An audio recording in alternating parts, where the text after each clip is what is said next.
Tudo bem com você? Estamos começando mais um episódio do Bacon Podcast e há muito tempo nós não usávamos Ei Pachuco, né, para começar esse podcast. Estamos matando aqui a saudade, certo? O meu nome é Lucas e junto comigo está o Bruno. O único representante dos bons Zambani aqui hoje, mas bora lá, vamos para mais um. Vamos lá então, estamos com ele aqui novamente, senhoras e senhores, professor Fábio Florence. Seja bem-vindo. Obrigado, Lucas. Obrigado, Bruno. É um prazer estar aqui novamente e vamos começar a falar a respeito de um livro de um autor bastante instigantes, né? E nada conhecidos aqui no Brasil e que tem muito a nos ensinar, especialmente para interpretarmos o momento que nós estamos vivendo hoje. Perfeito.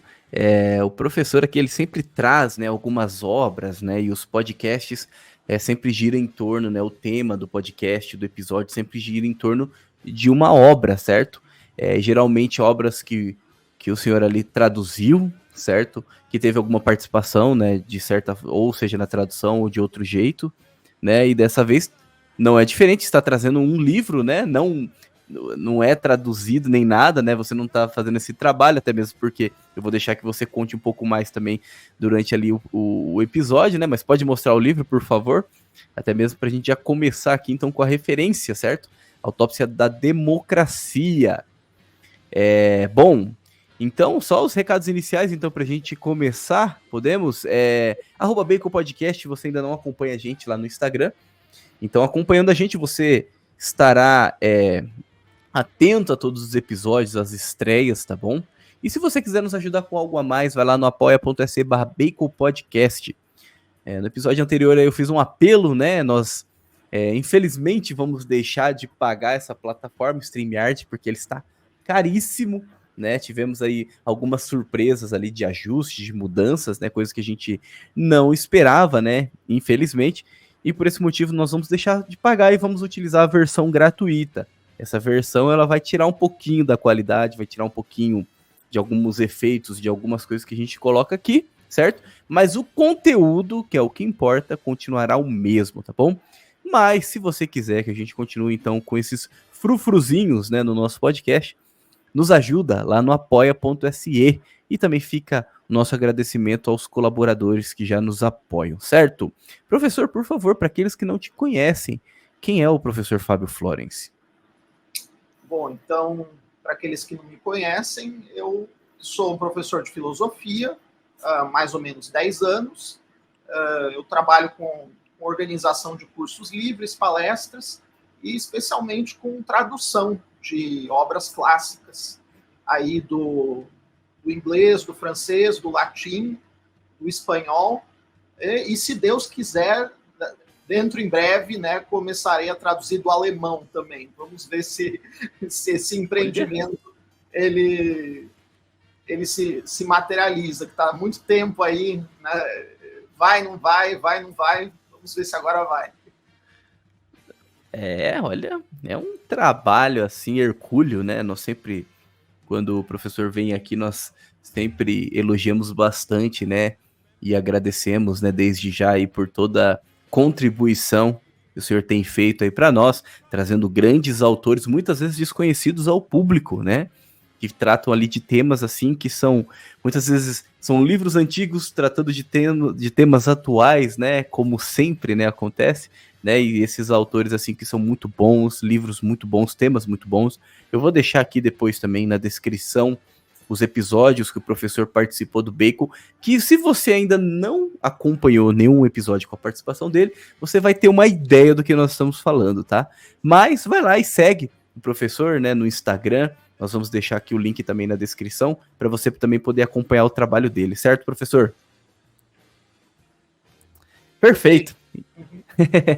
Maravilha. Então, eu acredito que sem mais delongas, nós podemos então ir pro tema, para aquilo que importa, certo? Muito bem, meus caros nerds dessa terra de Santa Cruz. Acompanhe mais esse episódio do Bacon Podcast.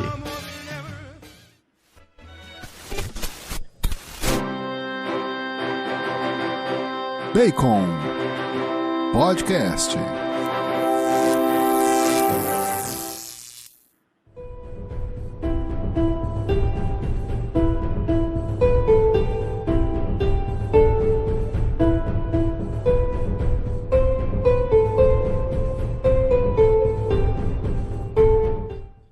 Muito bem, Bruno, dê-nos a sinopse desse episódio. Bom, vocês já adiantaram bastante do tema aqui, mas é importante a gente frisar, né? Nós vamos falar sobre a autópsia da democracia do Luiz Popesco. Então o professor vai trazer mais uma vez, né, um autor que a gente não conhece, um livro que a gente não conhece, mas que traz assuntos muito relevantes, né? E aquilo, né? Livros clássicos que falam de temas atuais, muitas vezes, né? Então, o professor sempre vem aqui e brinda a gente com um conhecimento muito bom, com autores que falam muitas vezes de coisas que a gente está precisando viver, como foi o caso dos últimos episódios, onde a gente estava trazendo muito do catecismo da igreja, né, sobre como estudar o catecismo e tudo mais. Agora a gente vai sair um pouco dessa parte do catolicismo para entrar, né, na Grécia Antiga, para falar um pouco sobre a democracia na Grécia Antiga. Então o professor só traz temas incríveis aqui para a gente.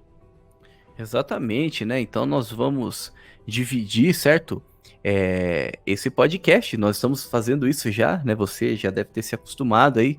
Estamos dividindo o podcast em algumas partes, dependendo do tema.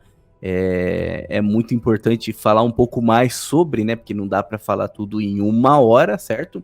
Então, como o Bacon, a gente sempre busca manter ali aquele tempo ali de 1 hora, 1 hora e 10, no máximo estourando 1 hora e meia. Então, nós vamos lá e dividimos então em partes para a gente poder explorar de forma um pouco melhor, né, os temas que nós abordamos aqui. E hoje não vai ser diferente, né? Nós vamos então iniciar uma série aí de 2 episódios. Não sei, pode ser, né? A gente não sabe que se torne uma série de 3, né? Enfim, aqui já aconteceu várias vezes da gente começar falando de que e a gente ia gravar tudo em um episódio e de repente virou 3, virou 2. Então, enfim, o planejado é que sejam 2 episódios, né? Mas o professor fica à vontade, né? Por favor, se achar melhor que a gente estende também. E é justamente para falar sobre isso que o Bruno bem introduziu, certo? Então nós vamos começar, né, professor? Falando, assim como o Bruno disse, da Grécia Antiga, da democracia na Grécia Antiga, né? Então, entender ali um pouco as raízes da democracia e como isso influencia também a democracia na modernidade. Acredito que seja mais ou menos por aí, certo? Exatamente, Lucas. O livro do Stan Popesco, chamado Autópsia da Democracia, ele é dividido precisamente em 2 partes, né? Então, a minha ideia foi tratar aqui com vocês nesse podcast, em uma parte sobre a democracia na Grécia, em outra parte sobre a democracia no mundo moderno, né? E a gente vai ver que as 2 partes elas estão bastante interrelacionadas. Antes da gente entrar propriamente no tema, uma breve apresentação do pouco que a gente sabe a respeito desse autor. O Stan Popesco, ele, na verdade, seu nome não era esse é um pseudônimo. O nome de verdade dele era Ovidiu Gauna. Ele nasceu na Romênia em 1922. E lá ele estudou filosofia e se formou, né, adquiriu o seu bacharelado em filosofia ainda na Romênia. Depois de 1945, quando termina a Segunda Guerra Mundial, a Romênia ela vai cair sob o domínio da União Soviética, né? Ela vai passar para a zona de influência do comunismo dentro da cortina de ferro. E o Stan Popesco, ele vai, na verdade, ele vai adotar esse nome, adotar esse pseudônimo e sair do país. E aí ele vai estudar filosofia, ou melhor dizendo, ele vai estudar psicologia e sociologia nas universidades. Se não me engano, psicologia na Universidade de Viena e sociologia na Universidade Livre de Berlim, né, que é a universidade que fica do lado ocidental da capital alemã. Depois disso, o Stan Popesco, já adotando esse seu pseudônimo, ele vai se fixar na Argentina, onde ele vai desenvolver a maior parte da sua atividade acadêmica, especialmente na Universidade Católica, né, argentina, e na Universidade Nacional de La Plata. Ele vai trabalhar nesse meio universitário argentino, especialmente na área de psicologia social, né? Então, a especialidade mais precisa do Stampopesco é a psicologia social. Então, nós vamos ver, ao longo da nossa análise da obra dele, muitos insights que ele traz desse seu campo de pesquisa, que são interessantíssimos. Ele também vai dirigir uma série de publicações importantes na sua área e vai colaborar até mesmo com o famoso psicólogo austríaco Viktor Frankl, né? Eles travam uma amizade lá pela década de 1960, e, se não me engano, o Viktor Frankl escreve alguns artigos para a revista que o Popesco dirigia na Argentina, e, em retribuição, né, o Popesco vai até onde o Viktor Frankl estava lecionando. Se não me engano, naquela época, o Viktor Frankl lecionava nos Estados Unidos, eu não tenho certeza, mas o Stampopesco vai lá dar uma série de conferências onde o Viktor Frankl lecionava. Então, eles tiveram essa troca de experiências, essa amizade, que é uma coisa bastante interessante. E na década de 1980, quando ele já está terminando aí a sua carreira acadêmica, só para a gente terminar de falar a respeito da vida dele, o Stampopesco faleceu há cerca de 10, 15 anos, não sabemos ao certo, porque essa informação eu obtive de um amigo dele, não está nem na internet. Então, ele faleceu há cerca de 10, 15 anos, com quase 100 anos de idade, e deixou aí publicada uma obra gigantesca, da qual, infelizmente, é muito difícil, hoje em dia, nós conseguirmos acessar sequer uma parte dela. Então, há poucos livros dele que ainda se encontram, eu não vou dizer nas livrarias, né, porque não são mais publicados, mas em sebos, e geralmente em sebos da Argentina, né? Você precisa recorrer a vendedores de livros de segunda mão da Argentina para encontrar algum livro dele. A maior parte das obras que ele publicou, que foram em espanhol, né, e, portanto, um idioma bastante acessível para nós brasileiros, não é mais acessível. Eu dei a sorte de conseguir um exemplar desse livro, que eu posso dizer para vocês, sem medo de errar, que é o melhor livro de ciência política que eu já li na vida. Isso, claro, deixando de lado os grandes clássicos, né? Se a gente excluir a República de Platão e a Política de Aristóteles, nós podemos colocar esse livro aqui do Stampopesco como o melhor livro de ciência política que, pelo menos, eu já li na minha vida. E eu trabalho, né, com filosofia política, então é um depoimento que deve provocar aí nos nossos ouvintes, nos nossos telespectadores, o seu devido impacto, né? E, para começar aqui, um ponto bastante interessante aí na nossa conversa é que o Stampopesco ele vai apresentar para nós a democracia, o regime democrático, sob um ponto de vista que é totalmente inusual para nós. Nós costumamos ler a respeito da democracia como o melhor tipo de regime que existe. E quando a gente ouve falar na Grécia clássica, quando a gente mesmo lê esses livros de divulgação científica que nós conhecemos aí a respeito da Grécia, não é incomum nós lermos grandes elogios feitos ao regime democrático ateniense, né? Então, o lugar comum que a gente escuta é que a democracia ela foi o fruto maduro de todo um processo de formação do homem grego, né? Ela foi o fruto mais sofisticado, mais belo, mais maduro e mais saboroso aí desse processo de formação e de desenvolvimento da cultura grega. E o Stampopesco ele vai completamente na contramão desse ponto de vista. Então ele vai nos dizer que a democracia ela representa, na verdade, uma tremenda decadência da cultura grega. E uma decadência que resulta, no final das contas, na própria extinção da Grécia como nação independente. Essa interpretação que ele nos oferece, em primeiro lugar, logo à primeira vista, por mais chocante que ela possa parecer, ela se coaduna melhor com os fatos históricos que são incontestáveis. E qual que é o fato histórico incontestável? É que Atenas, como cidade democrática, ela sofre uma derrota para os exércitos de Filipe da Macedônia no século IV a.C., e a partir daí a Grécia deixa de ser uma nação independente. Né?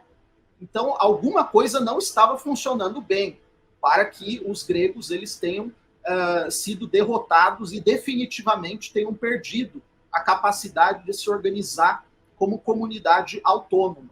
Então, essa interpretação dada pelo Popesco, que a gente vai ver, ela parece se coadunar melhor com esses fatos.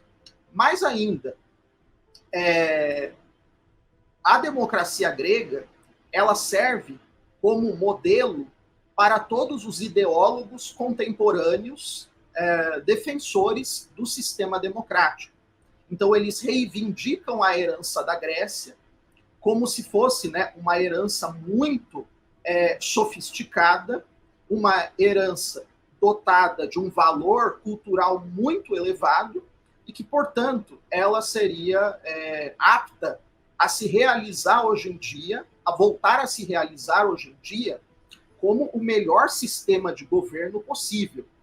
E também o Stampopesco ele vai nos apresentar uma interpretação que vai completamente na contramão desse ponto de vista. E essa interpretação que ele vai nos apresentar, ela tem um valor todo especial, porque ela é elaborada em meados dos anos 80.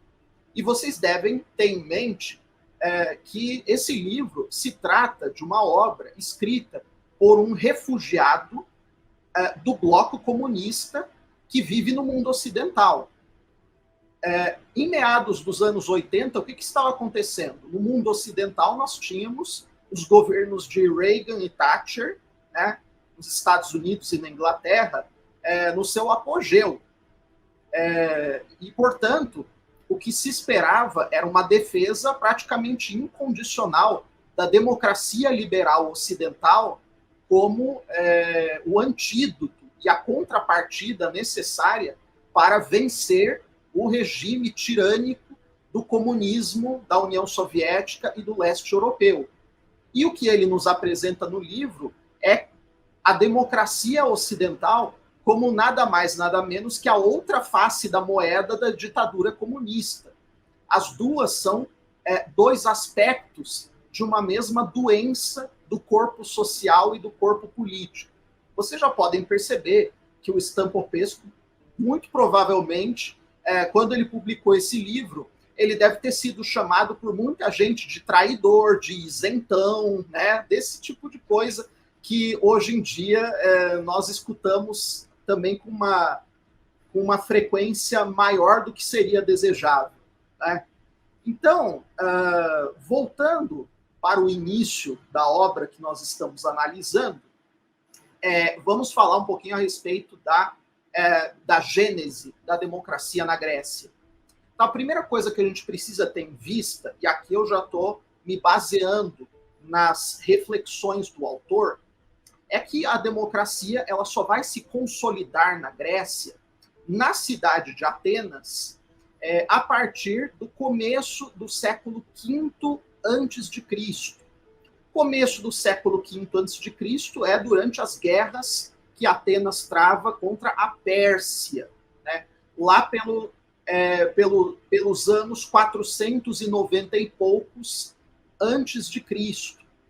E o que a gente deve saber? A gente deve saber que quando a Grécia comandada por Atenas, derrota os exércitos da Pérsia, a sociedade grega ela já tinha atrás de si cerca de 1000 anos de desenvolvimento cultural.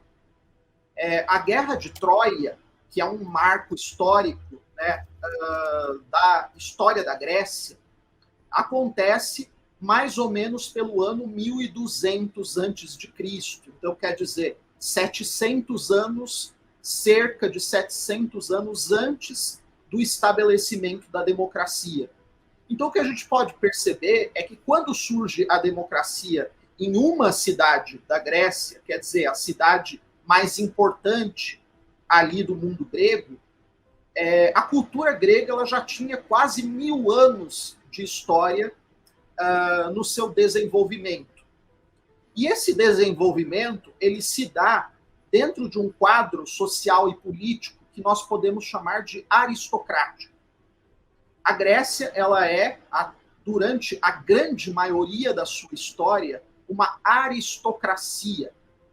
O que significa aristocracia, essa palavra grega? Essa palavra grega ela significa governo dos melhores. Aristos significa o melhor em grego. Então, quem eram os melhores, que eram esses governantes da sociedade grega? Em primeiro lugar, a gente tem que saber que a Grécia, já desde o começo da sua formação, ela se desenvolve na base de pequenas comunidades. E essas pequenas comunidades que vão dar origem à polis, à cidade-estado. Cada cidade-estado ela tem um governo autônomo. E esse governo autônomo ele remonta a um fundador. A um fundador que funda, né, a cidade, funda a comunidade e funda ao mesmo tempo uma dinastia de homens nobres que governam aquela comunidade. Quando essa comunidade surge, todos os membros dela possuem entre si laços de parentesco.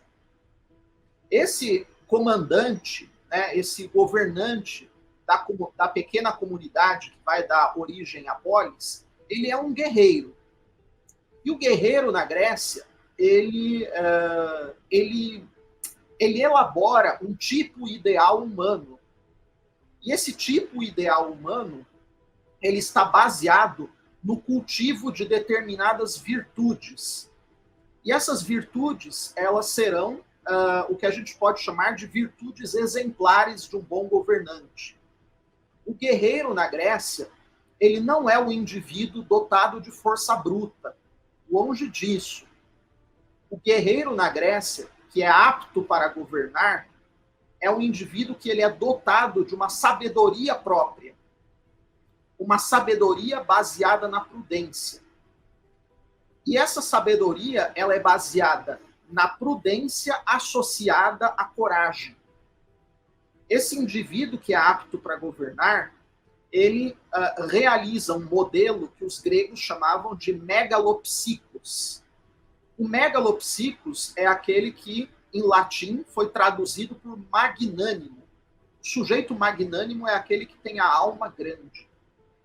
O que é o sujeito magnânimo? É aquele que empreende grandes coisas a favor, em prol daquelas pessoas com quem ele vive. Então, o magnânimo, ele é um servidor da sua comunidade. Ele é um servidor da sua comunidade, em primeiro lugar, porque ele a protege. Em segundo lugar, porque ele a educa. Ele serve como um modelo daquilo que o homem deve ser. Então, os membros da comunidade grega, eles se educam como? Tendo o seu governante como um modelo de homem ideal. E a Grécia efetivamente consegue realizar esse modelo numa multidão de homens que governam várias comunidades ao longo da história. A gente não está falando de ideologia, a gente não está falando de utopia, a gente está falando de homens reais que viveram, governaram pequenas comunidades e que impuseram o seu exemplo como um exemplo modelar. E esse exemplo modelar, ele está na origem também de todas as grandes manifestações artísticas gregas. Porque o homem modelar, o homem megalopsicos, o homem governante dessas comunidades, ele desperta naqueles que têm consciência artística, ele desperta o desejo de cristalização dos seus exemplos em obras que fiquem para a eternidade. Então, o que são a Ilíada e a Odisseia, que são os grandes poemas da cultura grega? São um conjunto de cantos que fixaram para a posteridade determinados exemplos de condutas muito marcantes de homens guerreiros, e de homens guerreiros que efetivamente existiram e que que tiveram as suas atitudes, as suas façanhas plasmadas nessas obras de arte. Então, a figura do homem aristocrático, ela está na origem também da arte grega. Da arte grega, em primeiro lugar, como canto das façanhas dos heróis.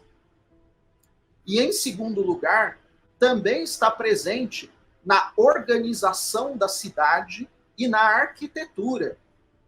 A arquitetura da cidade, ela reflete uma organização que os gregos, eles percebiam na alma bem ordenada. Vejam só que interessante. Aquele que imortalizou essa imagem de que a cidade, ela é uma imagem ampliada da alma, que é uma realidade invisível, em miniatura, nós podemos dizer, quem imortalizou essa imagem foi Platão na República. Mas Platão não tirou isso da cabeça dele. Ele escreveu algo que para os gregos era basicamente um lugar comum. Então os gregos, eles percebiam na conduta do aristocrata, na conduta desse governante que era um homem superior, percebiam nele um modelo de ordem que podia ser refletido nas obras de arte e na própria organização da cidade. Esse homem aristocrata, ele tem uma relação muito interessante que nós também podemos aqui ressaltar com o plano sobrenatural. Os gregos, como todo o povo da antiguidade, eram muito religiosos. Aqui vamos deixar de lado os erros e as extravagâncias que estão incluídos no politeísmo. E nós também vamos ver que boa parte da decadência da religião grega se deve ao regime democrático. Os gregos dos primórdios eram extremamente piedosos e religiosos. Então, qual era a relação que esse homem aristocrático tinha com a divindade? Era uma relação, em primeiro lugar, de piedade respeitosa, e, em segundo lugar, de não querer atravessar os limites que são impostos pelos deuses. Há uma palavra grega que todos vocês já devem ter ouvido, que é a palavra híbris. A palavra híbris nós traduzimos geralmente por desmedida. Se a gente for usar um vocabulário cristão, nós podemos chamá-la de soberba. A soberba significa o ato pelo qual um homem, um ser humano, invade aquilo que é próprio dos deuses. Invade as atribuições que são próprias da divindade. Então, o homem aristocrático, ele tem um cuidado muito grande em não praticar atos de híbris, de não atravessar os limites impostos pela divindade. E, ao fazer isso, ele também mantém aqueles a quem ele governa dentro desses mesmos limites. A presença de um aristocrata como governante faz com que aqueles que são membros do povo não queiram ultrapassar esses limites. Por quê? Porque esses limites estão sendo guardados, custodiados por um homem que lhes dá o exemplo.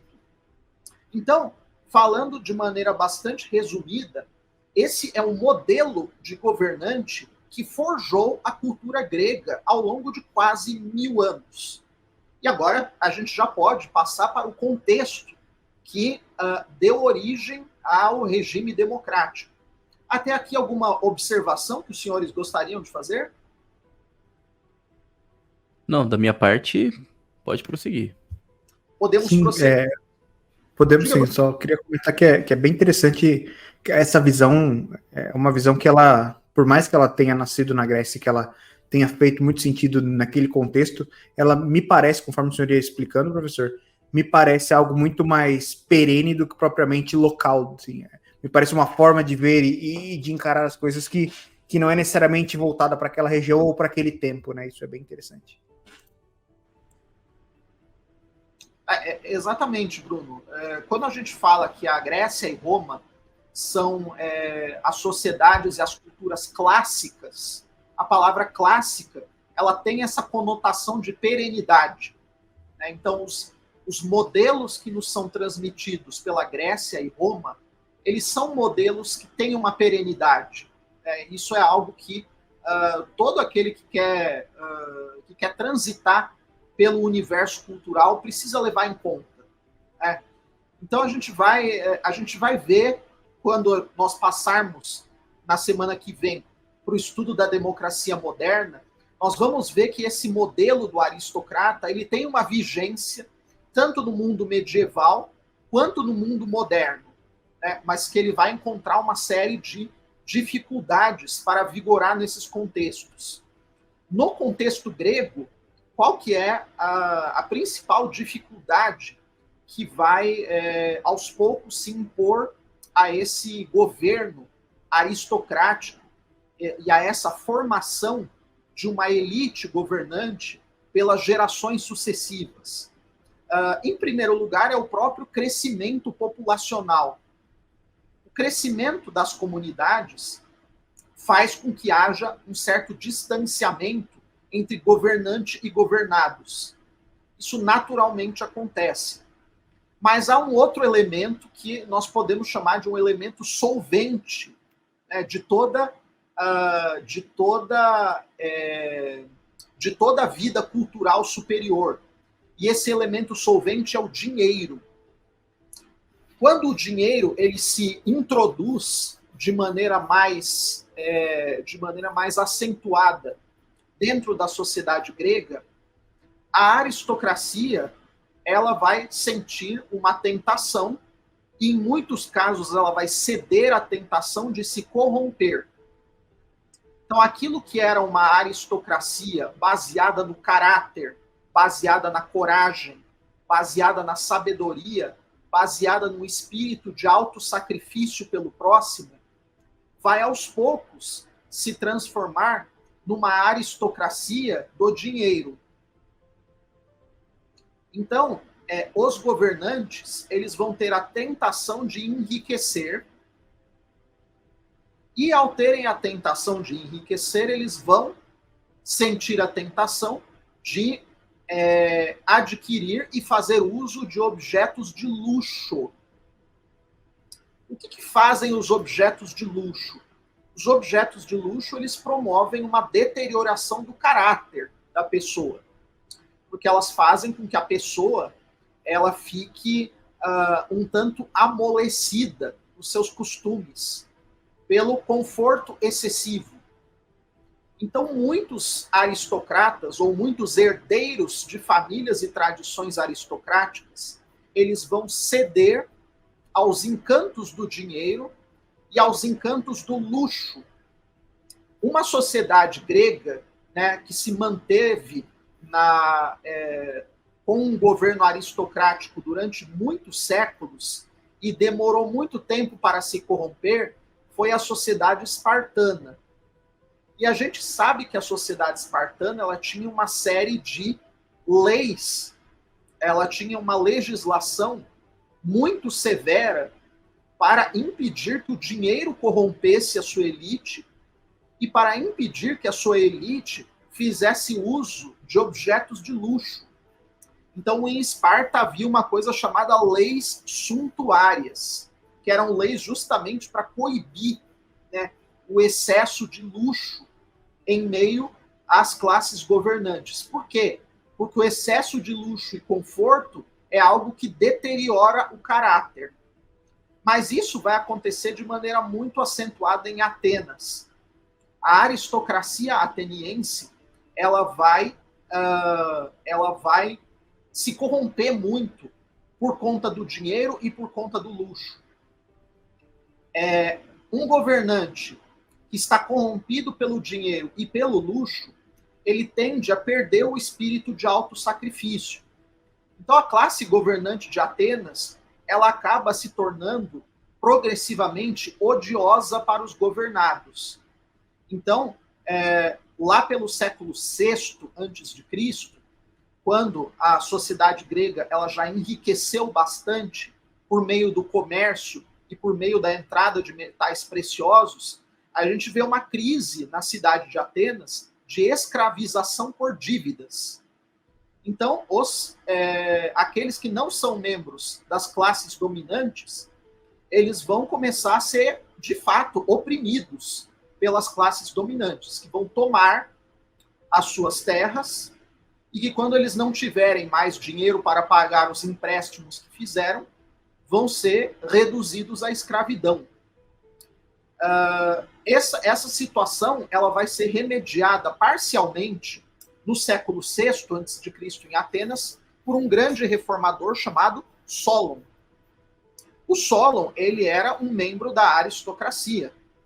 Ele percebeu que a aristocracia ateniense havia decaído bastante. Ao perceber isso, o que decide ele fazer? Quando ele tem a chance, ele é chamado a exercer o governo da cidade, ele faz uma série de reformas. Em primeiro lugar, abolindo a escravidão por dívidas. Ele vai perdoar uma série de dívidas e ele vai abolir a escravidão por dívidas. Isso já vai elevar bastante a popularidade dele. Mas ele vai trazer para dentro do governo, ele vai abrir a possibilidade de participarem do governo pessoas que anteriormente não tinham essa possibilidade. Ele não vai fazer isso para todo o povo, mas ele vai abrir essa possibilidade para pessoas que eram dotadas de um certo patrimônio. Por quê? O que planejava Solon? A ideia dele era boa. O resultado não deu muito certo. Qual que era a ideia? A ideia era fazer com que, entrando elementos novos no governo, junto com a antiga aristocracia adquirisse um certo espírito de emulação, de competição, podemos dizer assim, com esses novos membros aí da classe governante e deixasse aqueles seus hábitos decaídos, né? Então, o Solon ele vai fazer essa proposta e ele vai implantar o Solon ele vai implantar esse novo sistema reformado, no qual ele, inclusive, cria novas instituições legislativas e consultivas, nas quais esses novos membros aí das classes governantes pudessem exercer funções. Muito bem, ainda em vida do Solon, ele decide se retirar do governo. E um homem muito rico da cidade consegue dar um golpe de Estado, né, que é o Pisístrato. O Pisístrato era membro de uma família muito rica de Atenas. Ele dá um golpe de Estado e ele se torna tirano. O tirano, ele é um governante que vai exercer um poder com mão de ferro. Mas o Pisístrato e os seus filhos, né, que vão governar durante algumas décadas a cidade de Atenas, eles vão fazer uma política que a gente pode chamar de uma política de bajulação das classes populares. Então, eles vão, inclusive, fazer um grande projeto, né, grandes projetos de obras públicas para embelezar a cidade e também uma série de espetáculos públicos jogos, espetáculos públicos, nos quais a população ela podia se divertir. Então, o Pisístrato, ele é um governante que ele e os seus filhos exercem aí o poder com mão de ferro, mas fazendo uma série aí de concessões à população. Por quê? Porque fazendo essas concessões à população plebeia, que era dotada de pouca ou nenhuma propriedade, eles conseguiam se manter no poder. Porque os outros aristocratas, né, que tinham sido mantidos ali no poder pelo Solon, eles ficavam com medo de que o tirano ele atiçasse toda a população contra eles. Né? Então ele conseguiu, durante algumas décadas, fazer esse jogo. Quando o Pisístrato morre, o filho dele que assume o governo não tem a mesma habilidade do pai.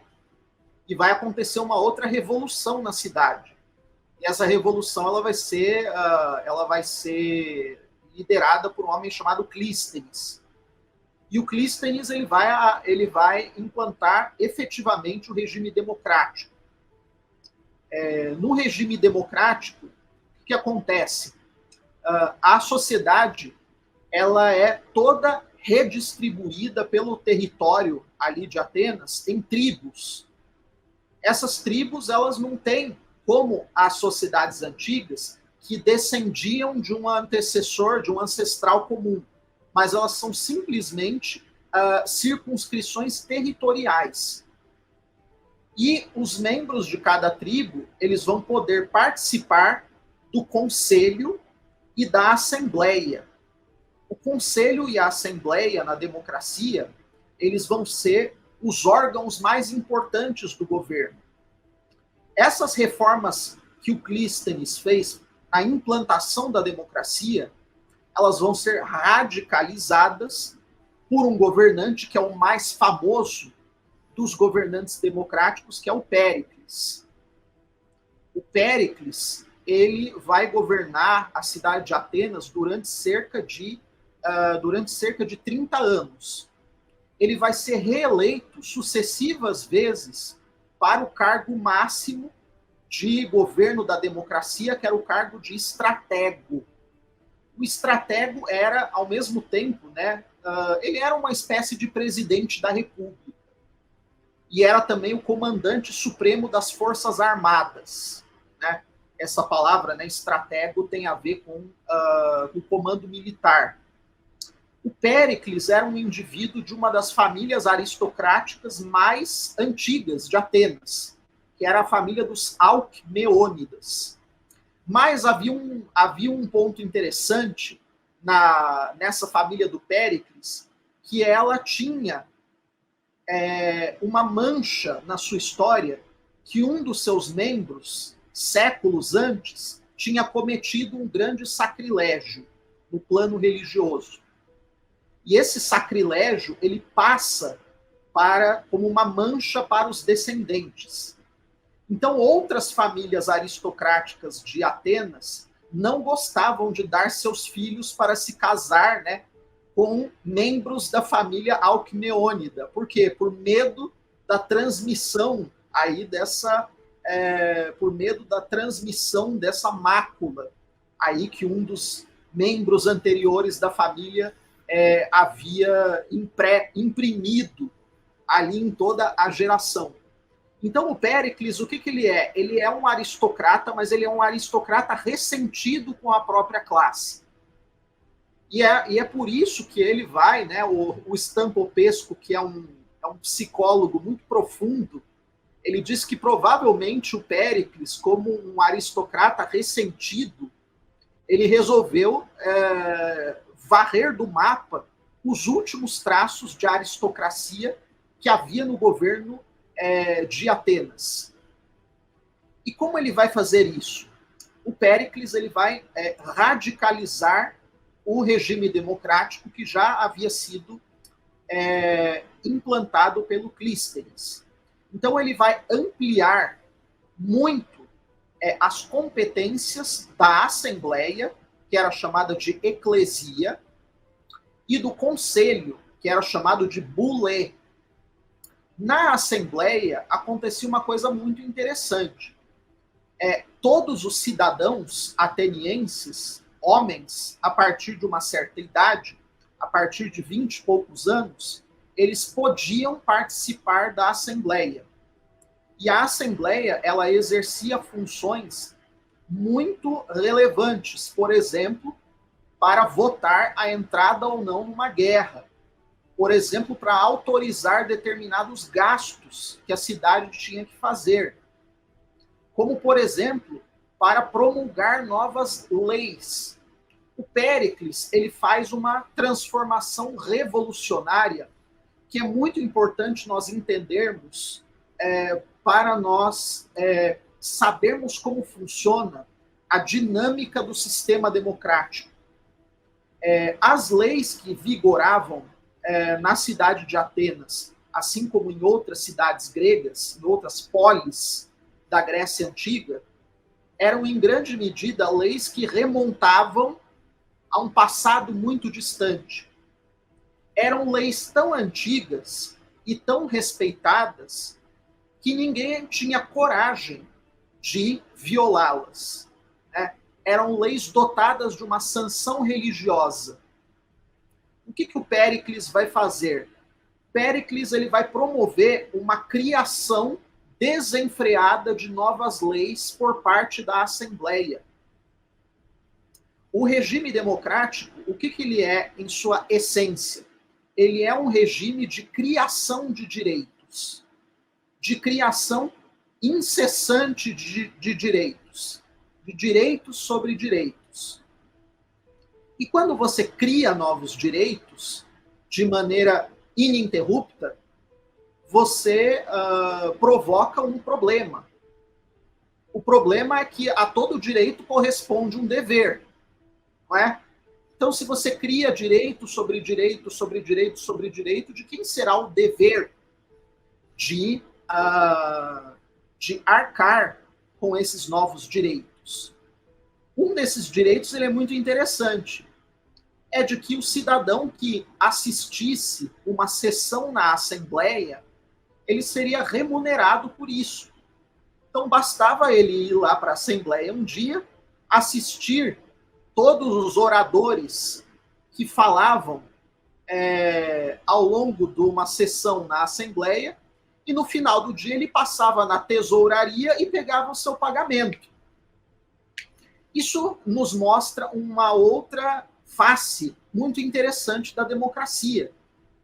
É que, ao criar direitos dessa maneira desenfreada, a democracia também ela coloca uma conta que precisa ser paga. Não é? E quem é que vai pagar esta conta? O Péricles ele tem uma ideia bastante engenhosa, e que é a ideia que todos os regimes democráticos, ao longo da história, vão repetir, né, vão reiterar de maneira sucessiva. Depois que os gregos, coligados numa grande aliança, vencem a guerra contra a Pérsia, lá pelo ano 470 a.C., a comandante dessa aliança foi Atenas. O nome dessa aliança foi Liga de Delos. Então, o que Atenas fez depois que a Pérsia foi derrotada? Atenas, com o seu regime democrático, resolveu manter a Liga de Delos funcionando e manter as outras cidades membros da Liga de Delos na obrigação de pagar uma contribuição. Essa obrigação, ela tinha uma desculpa que no começo era bastante razoável. Era a desculpa de manter o país em alerta para uma eventual nova invasão dos persas. A gente deve saber, né, que o Império Persa continuava sendo uma potência perigosíssima, que estava ali nas portas da Grécia. Então, efetivamente, o perigo persa existia. Mas o que o Péricles vai fazer com a Liga de Delos ao longo do seu governo? Ele vai obrigar paulatinamente, as cidades membros da Liga de Delos a pagarem contribuições que vão ser cada vez mais usurpadas e abocanhadas pelo tesouro ateniense. Vai chegar até um momento em que Péricles determina que o tesouro da Liga de Delos, que era um tesouro consagrado, né, era um tesouro consagrado religiosamente na ilha de Delos, ele vai determinar que esse tesouro seja transferido para a cidade de Atenas. E aí ele vai colocar a mão grande naquele tesouro. Então, como é que você paga, né, as pessoas para assistirem sessões na Assembleia? O tesouro da Liga de Delos. São as outras cidades que estão pagando.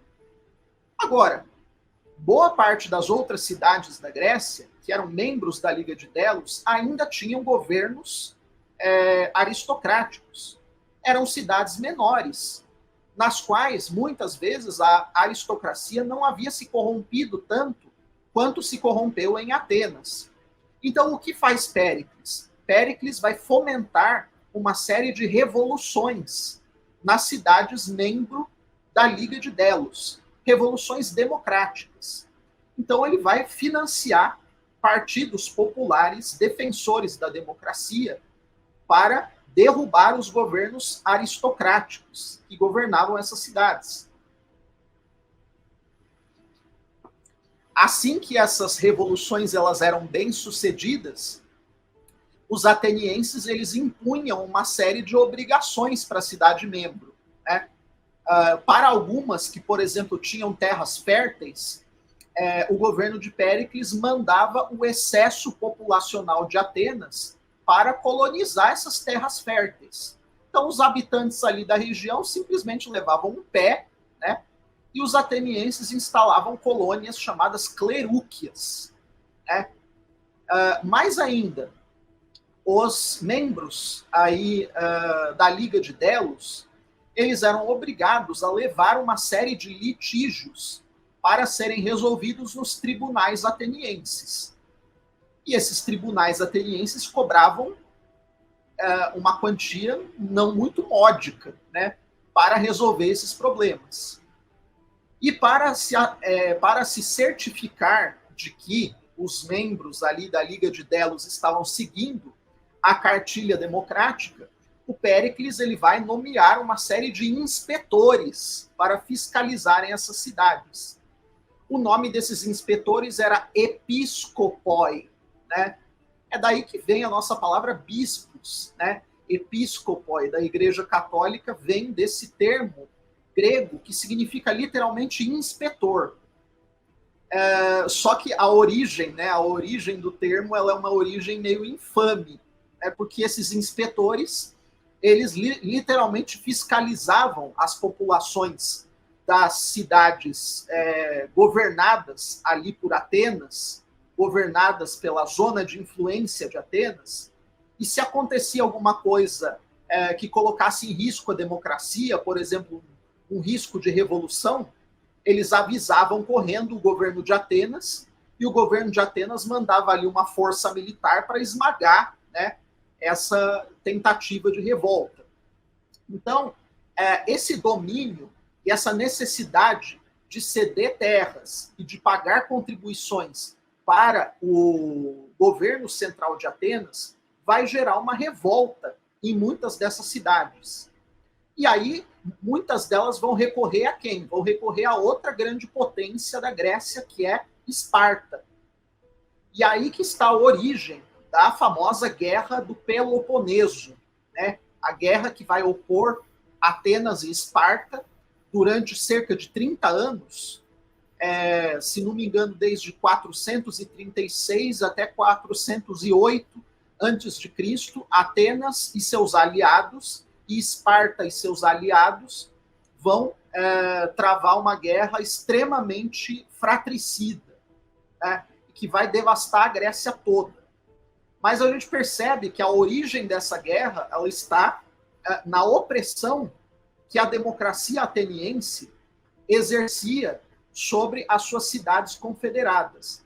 E aí existe um paralelo muito, muito interessante que a gente pode fazer entre a democracia ateniense e a democracia dos Estados Unidos da América hoje em dia. Onde você tem uma democracia muito pujante, né, funcionando, sempre que você tem uma democracia pujante, você tem alguém pagando a conta. Né? No caso de Atenas, eram as cidades confederadas da Liga de Delos. Né? No caso dos Estados Unidos, é o mundo inteiro. Né? A gente vai até conversar um pouco a respeito disso na semana que vem, e a gente pode até mencionar o caso de eles serem os donos da moeda universal. Né? Toda a economia mundial ela é baseada em dólar. Então esse aí é um instrumento de escravização das economias do mundo inteiro, assim, poderosíssimo, do qual a gente não consegue escapar. Né? Então esse é só um paralelo. Agora, eu gostaria de fazer um comentário a respeito de um outro aspecto da democracia, que ele é muito interessante, que ele já se manifestou na Grécia, que ele se manifesta na nossa democracia hoje, em qualquer outra sociedade que adote esse sistema de governo, que é o aspecto da chamada guerra semântica. É a luta, né, para modificar o significado das palavras. E também o que a gente pode chamar de um boicote sistemático àqueles indivíduos que manifestem efetivamente que eles são melhores do que a média. A democracia ela vai ser impiedosa com esses indivíduos. Em Atenas, havia um mecanismo para coibir tentativas feitas por membros das antigas classes dominantes para reassumir o poder. O nome desse procedimento era ostracismo. Pelo ostracismo, os cidadãos eles escreviam dentro de uma concha o nome de um indivíduo que eles queriam banir da cidade. Geralmente, eles faziam isso para se livrarem de alguém que eles consideravam uma pessoa muito superior. Então, por exemplo, Temístocles, que foi um dos generais vencedores da guerra contra a Pérsia, Temístocles, alguns anos depois, ele foi vítima de ostracismo em Atenas. Então, para vocês verem que esse é um mecanismo extremamente eficaz para que as massas elas consigam se livrar de alguma pessoa de quem elas têm inveja, basicamente. Hoje em dia, esse mecanismo nós chamamos de cancelamento. Né? As democracias modernas elas têm um mecanismo super eficaz de cancelamento. Né? Então, alguma pessoa que ela se manifeste ou fale algo que não agrade às massas, essa pessoa ela vai ser silenciada e vai ser eliminada aí do debate público de maneira, muitas vezes, irremediável. Então, a gente pode chamar o ostracismo como a gênese do moderno cancelamento. E essa guerra semântica para a mudança do significado das palavras é uma nota constante em todo e qualquer regime democrático. Por quê? Porque o regime democrático ele sempre se estabelece e sempre se consolida em oposição contra um regime que havia antes, que é o regime aristocrático, no caso da Grécia. Né? No nosso caso aqui no Brasil, a gente tem sempre, né, a democracia atual, ela não cansa de falar no regime militar. Né? Então tudo é regime militar. Tudo, a discussão da democracia, ela cai de volta no regime militar. Por quê? Porque é próprio do regime democrático se estabelecer como uma antítese de algo que havia antes. Né? Como uma antítese, como uma oposição desse algo que havia antes. E esse algo que havia antes, ele precisa ser o quê? Ele precisa ser demonizado a todo custo. Né? Então, na Grécia democrática, na Atenas democrática, houve um esforço muito grande dos líderes da multidão dentro da Assembleia para tornar odiosa toda a lembrança do período em que Atenas foi uma aristocracia. Então passa a se abusar dos termos, não mais aristocracia, mas era usado o termo oligarquia. Né? Nós vivíamos antes num regime de oligarquia, e os oligarcas nos exploravam, e agora nós somos livres. Né?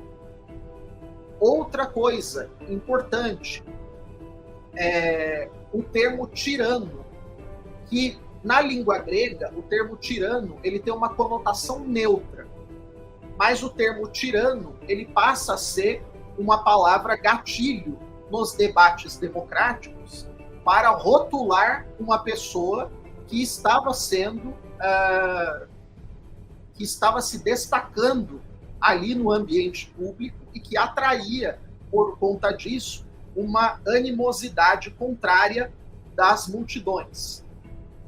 Quem que vai potencializar essa guerra semântica dentro da democracia ateniense? É um movimento de pensamento chamado sofística. Os sofistas, o que eles são? Os sofistas, eles são especialistas no uso das palavras. Por meio dessa especialidade, o que eles fazem? Eles procuram ambiguidades, eles introduzem ambiguidades em palavras cujo sentido era claro antigamente. Eles problematizam com fins, muitas vezes, não muito éticos, enunciados que antigamente eram incontestáveis. Os sofistas, eles vão treinar aqueles que são capazes de lhes pagarem eles vão treinar esses homens para convencerem o público dentro do contexto da oratória da Assembleia. Então, a sofística ela vai florescer muito na Atenas democrática e ela vai exercer um efeito bastante nocivo dentro do ambiente da Assembleia. Por quê? Porque aqueles que eram treinados pelos sofistas, eles conseguiam convencer o povo a fazer eles aprovarem aquilo que eles estavam propondo. E o Péricles, ele vai morrer no começo da década no final da década do ano 430, mais ou menos. Logo depois que começa a Guerra do Peloponeso, entre Atenas e Esparta. Depois que o Péricles morre, quem assume a chefia do Partido Democrático é um sujeito chamado Cleon. O Cleon é um sujeito completamente sem escrúpulos. E ele vai propor, e ele vai conseguir que a Assembleia ateniense imponha um regime ainda mais cruel contra as cidades confederadas e contra as colônias. Inclusive, a Assembleia ela vai aprovar um tratamento especialmente cruel contra duas ilhas muito pequenas que queriam permanecer neutras na guerra, que eram a cidade de Mitilene e a cidade de Melos. Então, os atenienses eles vão mandar esquadras para essas cidades e eles vão dizer que se as cidades não aceitarem entrar na sua zona de influência, eles iam exterminar todos os homens e vender as mulheres e crianças como escravos. E os cidadãos dessas cidades falaram, olha, nós não queremos entrar na guerra, queremos manter a neutralidade, vocês podem simplesmente nos deixar em paz, né? E são cidadãos que mantêm uma integridade moral muito firme diante de um adversário belicamente muito superior. E os atenienses, esses episódios são narrados pelo Tucídides, no livro História da Guerra do Peloponeso. Os atenienses dizem, não, vocês não podem simplesmente porque nós somos mais fortes. E aqui o que vai valer é a regra da força. E aí eles realmente eliminam todos os homens e vendem as mulheres e as crianças como escravos. É uma coisa que a gente pode chamar simplesmente de genocídio. Né? Hoje em dia, se nós prestarmos atenção no tipo de guerra que os Estados Unidos e alguns de seus aliados, né, que eu não vou citar aqui, travam contra determinados povos, a gente pode dizer que elas se aproximam de um tipo de guerra genocida. É uma guerra que ataca covardemente populações civis com uma força imensamente superior à qual elas podem usar para se defender. Então, essas populações elas não têm escolha.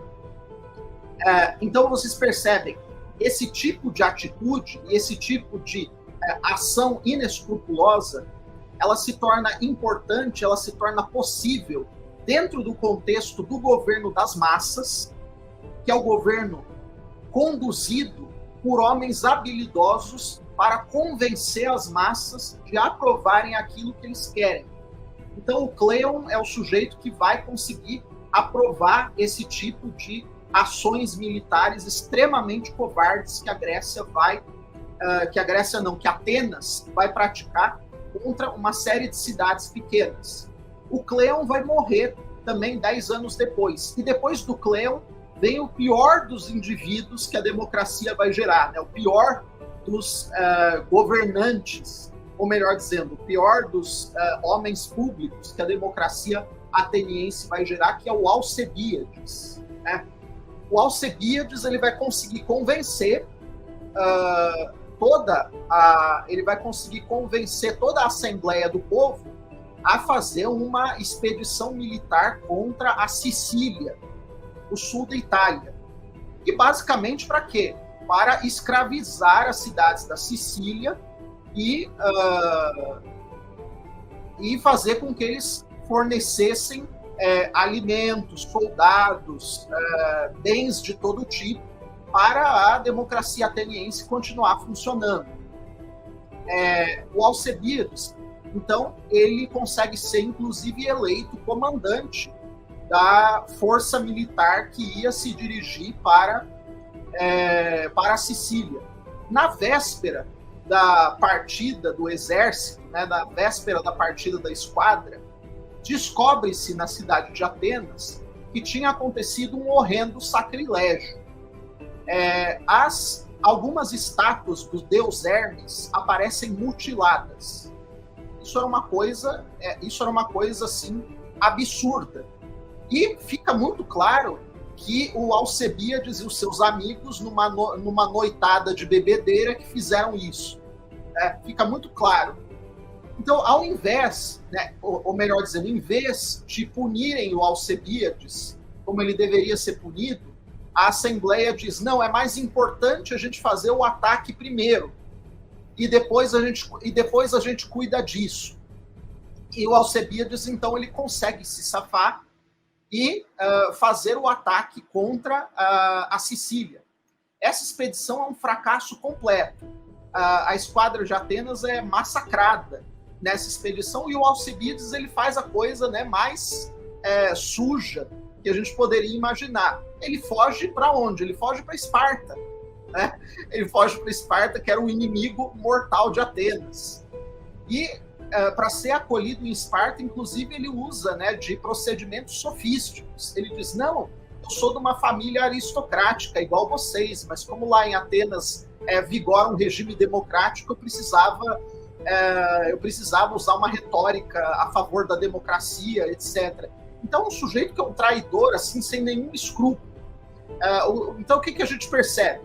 A gente percebe na democracia, se a gente analisa as figuras do Solon, do Clístenes, do Péricles, do Cleon e do Alcebíades, a gente vai vendo uma decadência, né, que é constante ali nas figuras de proa do regime democrático. Isso não é só em Atenas, isso é em todos os lugares. Por quê? Porque a guerra semântica que a democracia move contra a linguagem que é, de um certo modo, depositária das virtudes antigas, essa guerra semântica, ela tem um efeito de degradação social. E a gente está vivendo, né, essa fase, assim, a gente está vivendo a etapa mais aguda dessa fase. Só para a gente terminar essa nossa primeira conversa, Atenas vai acabar sendo derrotada definitivamente por Esparta no ano 408 a.C. Esparta vai, inclusive, ter uma atitude que a gente pode chamar de uma atitude magnânima com Atenas. Por quê? Porque várias das cidades que haviam sido oprimidas por Atenas pediram que Esparta destruísse por completo a cidade de Atenas, matasse os seus homens e vendesse as suas mulheres e as suas crianças como escravas. Seria nada mais, nada menos que a aplicação da lei de Talião, né? Olha, eles fizeram isso com várias outras cidades que eram soberanas e que queriam simplesmente permanecer neutras. Então agora nós exigimos o mesmo para eles. Mas Esparta disse que não. Esparta disse, não, a gente vai impor uma multa, a gente vai impor certas restrições militares para Atenas, e eles vão continuar como uma cidade importante. Esparta vai ser magnânima com Atenas. E aí, os atenienses, durante os próximos anos, eles vão se emendar ou não vão se emendar? Não, eles vão piorar ainda mais. Como que eles vão piorar? Depois disso, depois que Atenas perde o seu império marítimo, assumem o governo da cidade uma série de governantes que vão propor que a cidade ela se fortaleça no comércio e no acúmulo de riquezas. Então, esses novos governantes, depois da Guerra do Peloponeso, a primeira coisa que eles propõem é que a cidade faça um grande esforço financeiro para comprar uma quantidade enorme de escravos e colocá-los trabalhando nas minas. Então, a cidade de Atenas, depois da guerra contra Esparta, ela vira um mercado muito florescente de escravos, né? Então, a escravidão, que na Grécia, até esse período, ela era, de certa maneira, controlada, ela sempre existiu, mas ela era controlada. Depois da Guerra do Peloponeso, pela iniciativa de Atenas, ela vai, assim, adquirir proporções gigantescas e descontroladas. Por quê? Porque a cidade ela precisava manter um padrão de vida alto para os seus moradores e para os seus membros da Assembleia. Inclusive, os membros da Assembleia eles vão começar a receber uma remuneração maior depois da Guerra do Peloponeso e quando essa escravidão reforçada começar a trazer mais riquezas para a cidade. A gente não pode aqui falar sobre toda a história de Atenas no século IV, até eles perderem a guerra para Filipe da Macedônia. Mas só para a gente saber onde isso vai dar. 399 a.C., 9 anos depois da derrota da Guerra do Peloponeso, um tribunal de Atenas, composto por cidadãos, vai cometer talvez um dos maiores crimes que a democracia cometeu, que é a condenação de Sócrates à morte. Sócrates ele é condenado à morte por um tribunal ateniense. E qual é o grande crime que Sócrates comete? Quem explicou isso de uma maneira magistral foi Ortega y Gasset, filósofo espanhol, né? Vocês, inclusive, tiveram uma live sobre filósofos espanhóis, né? Sim, recentemente, então, o Tobias Bulão. Me lembrei aqui, o Ortega y Gasset, ele explica a atividade do Sócrates de maneira magistral em 2 linhas. Ele diz assim: Sócrates se dirigia ao homem massa que estava dissolvido e anônimo do meio da multidão e o individualiza, afastando-o de dentro da massa e fazendo-o assumir a responsabilidade pela opinião que ele defendia de maneira anônima dentro da massa. Esse é o grande crime que Sócrates comete. E a gente sabe, né, que quando nós questionamos um homem massa, quer dizer, um homem que está usando linguagem militante, cujo sentido ele mesmo não conhece bem, quando nós questionamos alguém assim, a gente sabe que o resultado não é muito bom. Eu lembro, só aqui para contar um caos interessante, quando eu estava na minha graduação em Direito, eu lembro que foi um coletivo feminista ali fazer uma palestra na minha classe. Então, os membros ali do coletivo feminista começaram a falar horrores a respeito da sociedade patriarcal. A sociedade patriarcal é a fonte e a raiz de todos os males, né? E eu lembro, né, que no final da exposição, quando se abriram para perguntas, eu levantei a mão e, socraticamente, eu perguntei o que a expositora entendia por sociedade patriarcal. Falei, olha, eu vi aqui a exposição de vocês falando de maneira bastante veemente contra a sociedade patriarcal, mas eu não entendi o que vem a ser essa sociedade patriarcal. Qual o significado do termo que vocês estão criticando tanto? E aí eu lembro que ela se embananou toda, não conseguiu responder, ficou até meio irritada comigo. E, logicamente, eu não insisti, né? Eu me mantive em silêncio, mas o meu experimento socrático, ele resultou no resultado esperado, né? Resultou no resultado ótimo, né? Ele culminou no resultado esperado. Só que a gente sabe, o Sócrates, ele não parava na primeira pergunta, né? Ele ficava horas ali interrogando o coitado do homem massa, né? Então ele de fato cometeu assim um crime. O Stampo Pesco diz que o Sócrates ele foi um dos primeiros culpados do crime de lesa democracia, né? Então, hoje em dia, nós corremos o risco, né, de, com questionamento simples, cometer o crime de lesa democracia. E aqui, para a gente terminar a nossa conversa no nosso primeiro encontro sobre a autópsia da democracia, eu vou contar o episódio final. Atenas vai ser derrotada lá pelo ano de 336 antes de Cristo, por um exército de Filipe da Macedônia, pai de Alexandre o Grande, na Batalha de Queroneia.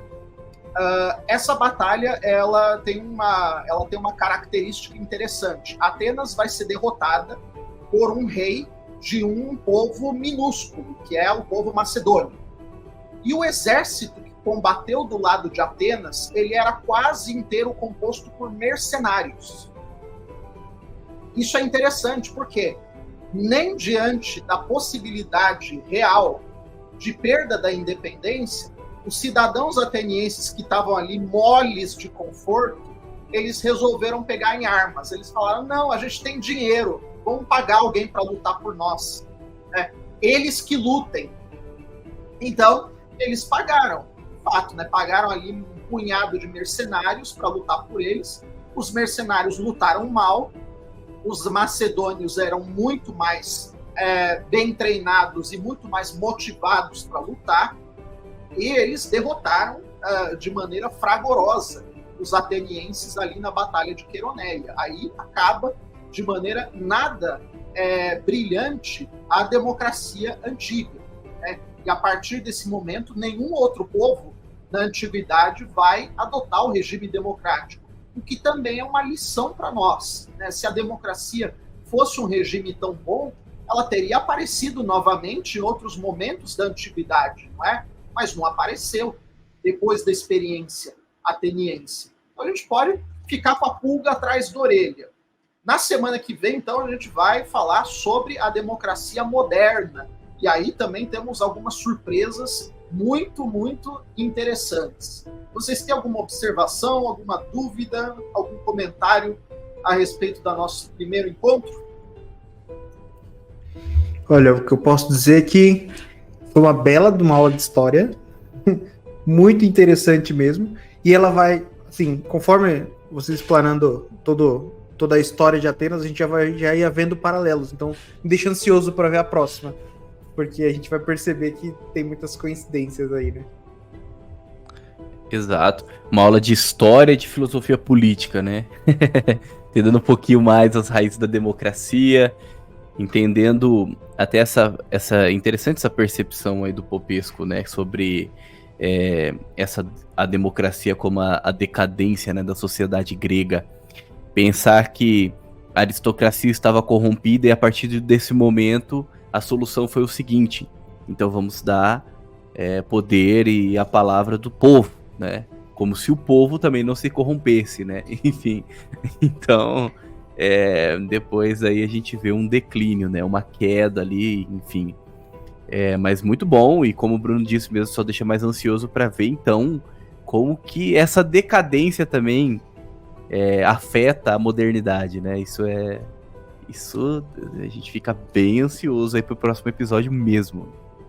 Então, cenas dos próximos capítulos. Vamos falar dos sofistas modernos, vamos falar dos instrumentos de escravização, vamos falar dos instrumentos de rebaixamento da inteligência moderna, vamos falar, em síntese, de tudo aquilo que já apareceu em germe na Grécia Antiga, que no mundo atual adquire proporções nunca antes vistas.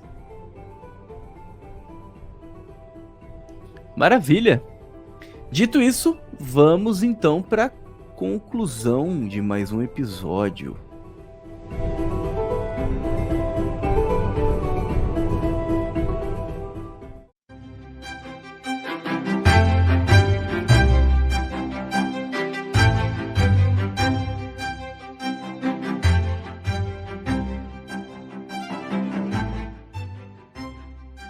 Muito bem, concluindo então esse episódio, né, a primeira parte aí de uma série de 2 episódios sobre autópsia da democracia de Popesco, certo? Então hoje a gente conheceu um pouco aí sobre o autor, né, Stan Popesco, conheceu um pouco ali sobre... a gente foi lá na Grécia Antiga, entendeu um pouquinho as origens da democracia, e foi até a sua decadência, né, na própria Grécia, certo? E vamos pro próximo episódio, como a gente já disse, vamos falar um pouquinho aí sobre a modernidade, né? E o Fábio, o professor, já deu até um spoiler, né, do próximo episódio. Professor, muito obrigado, viu, por essa aula, como a gente já disse lá atrás, essa aula de história, de filosofia política. Muito obrigado mesmo, assim, um conteúdo riquíssimo, né? Que deixa a gente até curioso, até para ler o livro, né, para saber como que é o livro. Muito obrigado mesmo. Uma alegria novamente estar aqui com vocês, né? E nós três, fazendo nossa pequena contribuição para a divulgação de um autor que, de outra maneira, não seria conhecido entre nós, né? E que tem reflexões aí muito profundas que podem nos ajudar. E nós retomamos nosso passeio aí pela obra do Stan Popesco na semana que vem, né? Esse podcast ele vai ao ar na quinta, né, Lucas? Quinta-feira, exatamente. Quinta-feira, então, e na próxima quinta vocês terão a segunda parte. Perfeito, é isso então. Muito obrigado, professor, muito obrigado você que nos acompanha até esse momento. Fique com Deus e que a força do bacon esteja com você.